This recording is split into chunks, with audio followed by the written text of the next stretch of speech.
ఒక్కసారి కొమ్మూరి గోల్డ్ కి కాల్ చేయండి. తాకట్లో ఉన్న మీ బంగారాన్ని విడిపించి మార్కెట్ ప్రైస్ కి వాళ్ళు కొనుక్కుని మిగతా డబ్బులు మీకు ఇచ్చేస్తారు. మొట్టమొదటిసారిగా మీ అందరికీ అంతర్జాతీయ ఆదివాసీ దినోత్సవ శుభాకాంక్షలు.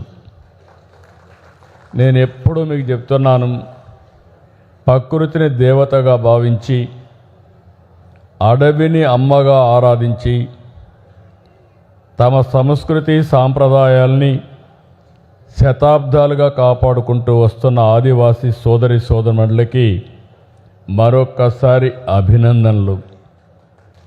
అవకాశాలు కల్పిస్తే అద్భుతాలు చేయగల సామర్థ్యం ఆదివాసీలకు ఉంది. ఈరోజు మనం ఒక్కసారి ఆలోచిస్తే ఒక సామాన్య ఆదివాసీ మహిళ ద్రౌపది ముర్ము ఈరోజు మన రాష్ట్రపతి. ఇది మనందరికీ గర్వించదగ్గ విషయం. రాష్ట్రపతిగా గిరిజన మహిళ ద్రౌపది ముర్ము గారు ఉన్న సమయంలో మనం ఎంతో సంబరంగా 80వ స్వాతంత్ర దినోత్సవాన్ని ఈ నెల 15వ తారీఖున జరుపుకుంటున్నాం. ఇది శుభ పరిణామం. దేశానికి ఇది ఒక గర్వ కారణం అని చెప్పి మరొక్కసారి మీ అందరికీ తెలియజేస్తున్నా. ఇంకొక పక్క ఆవిడ జీవితం కూడా ఒక ఆదర్శం. మీరందరూ గుర్తుపెట్టుకోవాలి, కష్టాలుంటే కష్టాలు ఉన్నాయి కాబట్టి ఏమీ చేయలేమనుకుంటారు. ఒక్కసారి ముర్ము గారిని ఆలోచిస్తే ఒరిస్సాలో ఆదివాసీ కుటుంబంలో ఆమె జన్మించారు. అనేక కష్టాలు అధిగమించి ఉన్నత విద్య చేశారు. ఉపాధ్యాయురాలుగా మొదట ఆవిడ జీవితాన్ని ప్రారంభించారు. తర్వాత ఒరిస్సా గవర్నమెంట్లో ఒక మంత్రి అయ్యారు. అక్కడి నుంచి జార్ఖండ్లో గవర్నర్ అయ్యారు. అక్కడి నుంచి 2022లో భారతదేశానికి 15వ రాష్ట్రపతిగా ఎన్నికైన తొలి ఆదివాసీ మహిళ ద్రౌపది ముర్ము గారు. ఇదంతా ఊరికే అయిపోలేదు. ఇప్పుడే ఇక్కడ గాయత్రి గారు చెప్పారు, అదే మరిగా మన మిత్రులు కూడా కొన్ని విషయాలు చెప్పారు. ఇక్కడంతా కూడా మనం గుర్తుపెట్టుకోవాల్సింది, ఈ రోజు నుంచి 15 వరకు, ఆగస్టు 15 వరకు అంతర్జాతీయ ఆదివాసీ దినోత్సవ సందర్భంగా ఒక డిక్లరేషన్ ఇస్తున్నా. ఏదైనా సాధ్యం. అందుకే మీ అందరూ కూడా గుర్తుపెట్టుకోవాల్సింది, సంకల్పం ముఖ్యం అనే నేను ద్రౌపది ముర్ము గారు ఈరోజు రాష్ట్రపతిగా పనిచేస్తున్నారు.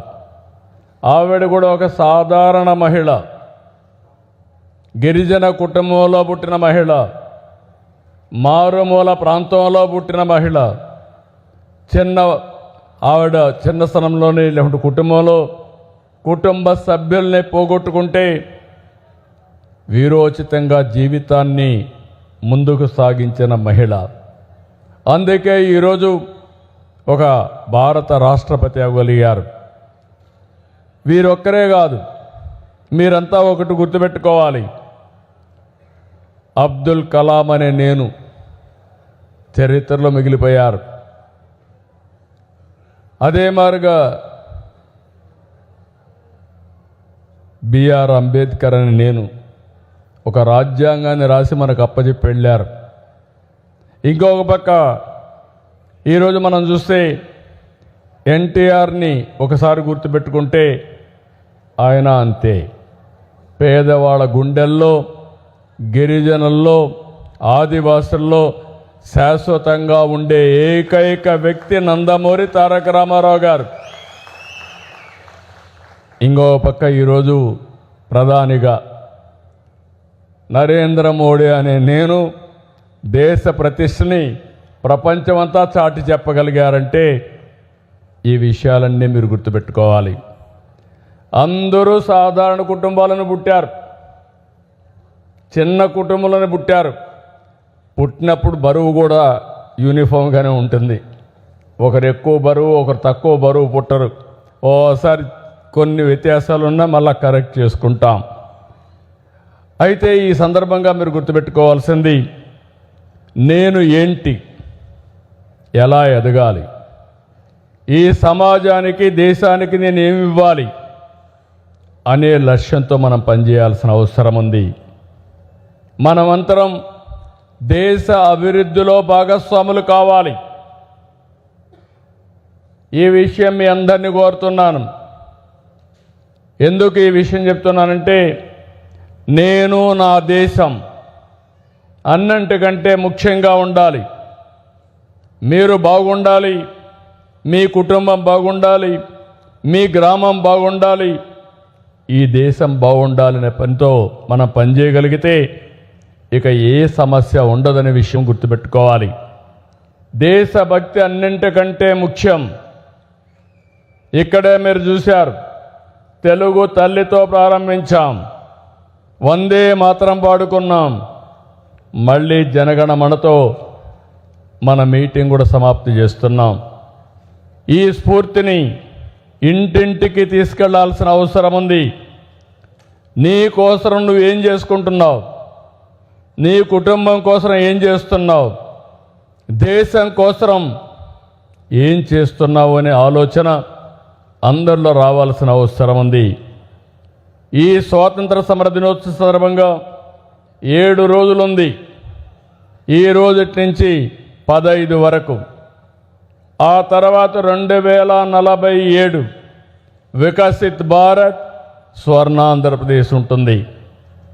మీరు కానీ అనుసంధానం కాగలిగితే ఆకాశమే హద్దుగా మీరు ఎదిగే పరిస్థితి వస్తుంది. అందుకోసం నేను చెప్తున్నా, నీ కోసం నువ్వు పనిచేయడమే కాదు, సమాజానికి దేశానికి ఏం చేస్తారో, ఏం చేయగలుగుతారో మీరు కూడా ఆలోచించాల్సిన అవసరం ఉంది. దేశం కోసం పనిచేయడం అంటే మీరు ఎక్కడికో పోయి పనిచేయడం కాదు, బార్డర్లోకి పోయి యుద్ధం చేయడమే కాదు. ఈరోజు ఇక్కడ ఒక రైతును చూశారు, రాంబాబుని. కాఫీ పండిస్తున్నాడు, 4-5 లక్షల రూపాయలు సంపాదిస్తున్నాడు. అది రాంబాబు చేసిన దేశభక్తికి నిదర్శనం. ఈ దేశం కోసం ఆయన చేసిన అభివృద్ధిని మరొకసారి మీకు తెలియజేస్తున్నా. అదే మరి గాయత్రి ఉంది, పిల్లల్ని బాగా చదివిస్తూ ఉంది, స్వయం ఉపాధితో ముందుకు పోతూ ఉంది, 10 మందికి ఆదర్శంగా మిగిలింది. అది గాయత్రి అనే నేను, ఆవిడ కూడా దేశం కోసం పనిచేస్తూ ఉంది. రేపు రాబోయే రోజుల్లో ఒక విద్యార్థి స్టార్టప్ స్టార్ట్ చేస్తే అది దేశానికి ఉపయోగపడుతుంది. ఇంకొక పక్క వెంకట్రావు అని నేను నీటి సంరక్షణ కోసం పనిచేస్తే అది కూడా దేశానికి కోసం పనిచేసినట్టు అవుతుంది. ప్రతి ఒక్క వ్యక్తి మీరు గుర్తుపెట్టుకోవాలి, ఇలా పని ఏదైనా కావచ్చు, దేశం మనకేమి ఇచ్చిందని కాదు, దేశానికి మనమేమి ఇస్తున్నాం అనేది మనందరం ఆలోచించుకొని ముందుకు పోవాల్సిన అవసరం ఉంది. ఒక చర్చ జరగాలి.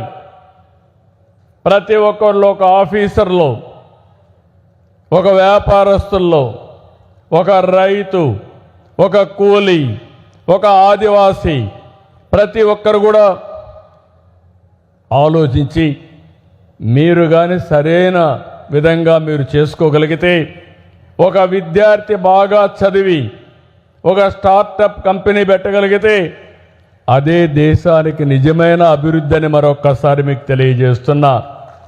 గిరిజన ప్రాంతంలో ఉండే పిల్లలు బాగా చదువుకుని ఐఐటి పోగలిగితే మీరు దేశ అభివృద్ధి కోసం పాటుపడినట్టు అని చెప్పి కూడా నేను మీకు తెలియజేస్తున్నా. మంచి ఆలోచనతో, సంకల్పంతో ప్రతి ఒక్క వ్యక్తి ఒక శక్తిగా మారతారు. ఇంకొక పక్క రాష్ట్రానికి, దేశానికి విజన్ ఉన్నట్టే ప్రతి ఒక్క వ్యక్తికి ఒక విజన్ ఉండాలి. మీరు ఈ విషయం కూడా ఆలోచించుకోవాలి. నరేంద్ర మోడీ గారు వికసిత్ భారత్ 2047 తయారు చేశారు. అదే సందర్భంలో ఈ రాష్ట్ర ముఖ్యమంత్రిగా చంద్రబాబు అనే నేను స్వర్ణాంధ్రప్రదేశ్ తయారు చేశాను.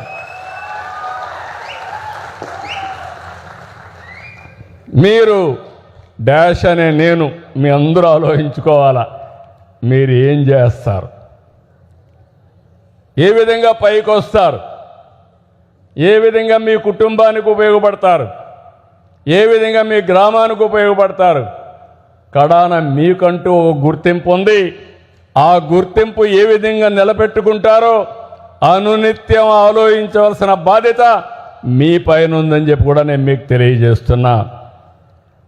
అందుకే ఈరోజు చెప్తున్నా, నేటి నుంచి జాతీయ జెండా స్ఫూర్తినివ్వాలి. ఒక పక్క జాతీయ జెండా, రెండో పక్కన మీ అజెండా. ఈ రెండు పెట్టుకొని మీరు ముందుకు పోతే మీరు ఏదైనా ఊహించుకోండి, అది సాధించే విధంగా పూర్తిగా సహకరించే బాధ్యత ఈ ప్రభుత్వానిది. అందుకే నేను మిమ్మల్ని అందరినీ కోరుతున్నా. చాలామంది అనుకుంటాం దేశభక్తి అంటే యుద్ధానికి పోతేనే, లేకుంటే సైనికులుగా చేరితేనే దేశభక్తి అని. అట్లా కాదు. ఇక్కడుండి కూడా దేశం కోసం మీరు పనిచేసే పరిస్థితి వస్తుంది. బాధ్యతగా ఉండి సమాజం కోసం ప్రతి ఒక్కరూ పనిచేయగలిగితే అదే గొప్ప దేశభక్తి అని చెప్పి కూడా నేను మీకు తెలియజేస్తున్నా. మీ జీవితంలో మీరు విజయం సాధించడమే నేషన్ బిల్డింగ్. మీరు ఒక విజయాన్ని సాధిస్తే మీ విజయం దేశం యొక్క విజయం, దేశానికే గర్వకారణం. అందుకే మళ్ళీ మళ్ళీ చెప్తున్నాను, మొన్న భోగాపురం చూసాం.